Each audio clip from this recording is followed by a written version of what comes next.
السلام عليكم، مرحبا بكم. نتمنى تكونوا بخير على خير. رجعت لكم من جديد، رجعت بوصفه سهله وبسيطه. هي تحليه بالفول السوداني. صراحه ذوق روعه، الله يبارك، واقتصاديه وما فيهاش مكونات بزاف. كملوا معايا الفيديو للاخير.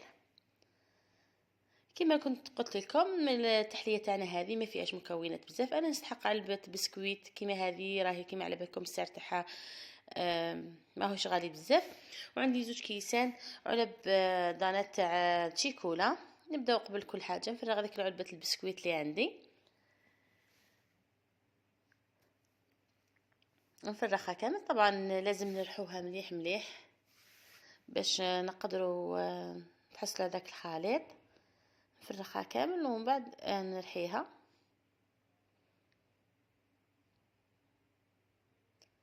نكسرو شويه باش نقدر ندخلو الميكسور تاعي باش نقدر نرحيه. هاي ليك من بعد ما رحيته كامل انا وليك الشكل اللي تحصلت عليه. انا دوكا واش ندير، نجيب هذاك كما كنت قلت لكم 2 كيسان تاع دانات تشيكولا،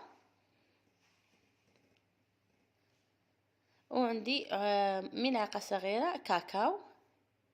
فرغ كامل هذاك الدانات، فرغه كامل، ونزيد هذيك الملعقه صغيره تاع الكاكاو. انا عندي هنا نكتفي لانه عندي الكاكاو تاعي اسود بزاف. هذا باش نحصل غير على لون قهوي خفيف برك. نخلط هذاك ملعقه او باليد، نستعمل يدي احسن.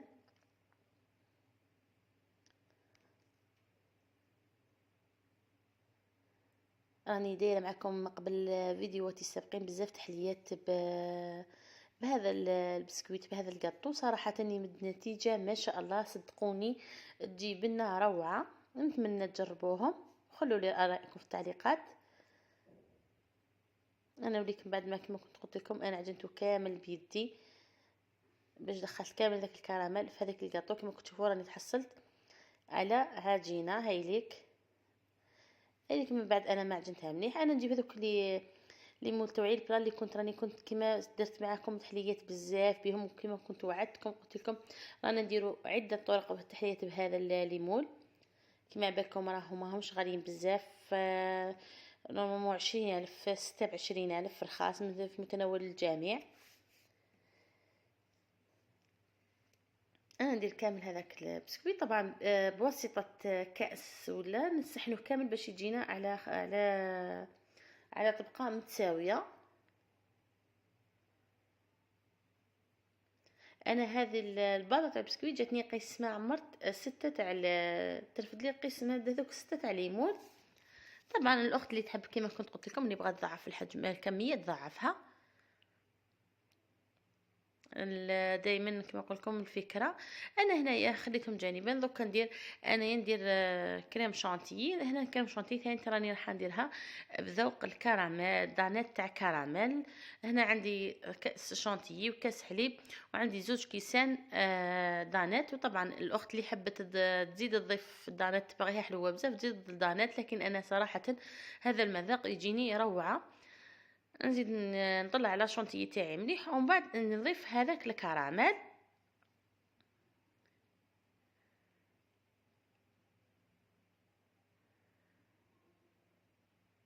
هاي اللي نطلعها. من بعد ما طلعتها انا كامل، دوكا نزيد نضيف لها هذوك 2 علب تاع الكراميل. طبعا الاخت اللي تحب تزيد تضيف تشيكولا ولا، لكن باللو ذوق الكراميل تجي روعه. وراني دايره معكم قبل لا شونتيي بعده طرق.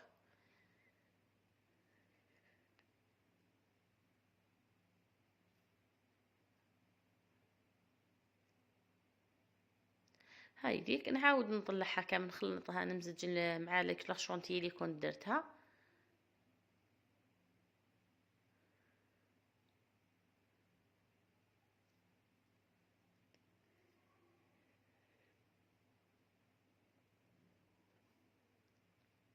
نطلع الشونتيي تاعي مليح. هنا طبعا الاخت اللي عندها الوقت تخليها تبرد باش تديرها، لكن انا درتها دوكا نديرها دوكا في القوالب ونخليها تريح في الثلاجه. نضيفها في القوالب اللي كنت درت لهم هذاك البسكويت، هاي ليك.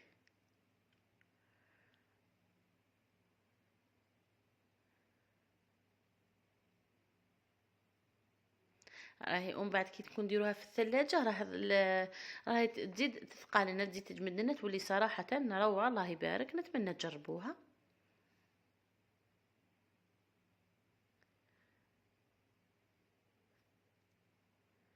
ميم لا شونتيي تاعي انا خرجت لي هذاك الكاس تاع الحليب والكاس تاع لا شونتيي، اخرج لي عقيس هذو كما كنت قلت لكم هذو القوالب. طبعا الاخت اللي حبت تضاعف الكميه ضعف، انا دوكا ليك وجدت بعد ما درتهم دوك في الثلاجه يريحوا. انا هنا عندي فنجال تقريبا فنجال تاع عفوا كريمه سائله، والاخت اللي حبت تدير الحليب دير الحليب. وعندي الفول السوداني. هيديك انا ندير هذه الكريمه السائله، ومن بعد نشوفها اذا زادت خصني نزيد. طبعا كما كنت قلت لكم فنجال كريمه سائله، واللي حبت تديروا حليب ديروا. ونزيد الفول السوداني حتى نذوبها كامل. انا هيك من بعد ما ذوبتها هيلي كما كنت درت علبه بسكويت ودرت فنجان كريمه سائله. وعندي هذاك الفول السوداني كنت انايا قليته كما حمرته شويه حتى ذاك الذوق باش كي نعودو ناكلو فيه يعطينا بنه. هيليك نتمنى تجربوها صراحه روعه. انا اولادي يحبوها بزاف بزاف. هذاك الفول السوداني يزيد لها واحد البنه روعه. نديرها كامل ونحاول نخدمها. هي على كل حال الشيكولا راهي وحدها تسقم روحها، ومن بعد نحطوها هي راهي تسيق تخدم روحها. لكن احنا بواسطه ملعقه ولا نزيدو نخدموها شويه. انا نكمل نعمل القوالب كامل.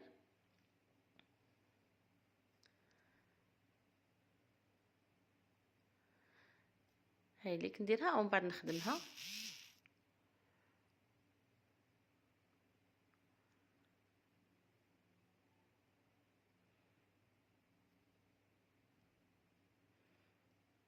كمل نعمرهم كامل. هاي اللي كان من بعد ما عمرتهم كامل هذوك القوالب ثاني هذيك الكم هذيك البطاطا تشيكولا جاتني قيس هذوك القوالب يمكن تلاقوا في صحن التقديم. انا هي من بعد ما خليتها بردت تشوفوا كيفاش صراحه جات روعه ما شاء الله. نتمنى راهي تبان لكم.